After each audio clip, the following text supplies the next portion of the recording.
আসসালামু আলাইকুম। কেমন আছো সবাই? আজকে আমি কবুতরের মাংস রান্না করব। আমি প্রথমে চুলায় প্যান বসিয়ে পরিমাণ মতো তেল দিয়ে দিয়েছি। তেলটা গরম হলে পেঁয়াজ কুচি দিয়ে দেব। পেঁয়াজ কুচিটা দিয়ে আমি নেড়েচেড়ে পরিমাণ মতো একটু পানি দিয়ে দেব।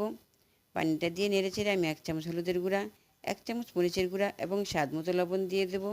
বন্ধুরা, তোমরা ঝালটা বেশি খেলে একটু ঝাল বেশি দিতে পারো। 1 চামচ ধনিয়া গুঁড়া, 1 চামচ জিরার গুঁড়া, তেজপাতা, দারুচিনি, এলাচ দিয়ে দিয়েছি পরিমাণ মতো। দিয়ে নেড়েচেড়ে ভালো করে একটু কষিয়ে নেব। কষানো হয়ে গেলে আমি কবুতরের মাংসটা দিয়ে দেব। কবুতরের মাংসটা দিয়েও ভালো করে কষাতে হবে, যত কষাবে ততই খেতে ভালো লাগবে। বন্ধুরা, আমার চ্যানেলটাকে সাবস্ক্রাইব করে দিও। আর ভিডিওটা ভালো লাগলে লাইক কমেন্ট শেয়ার করতে কিন্তু ভুলো না।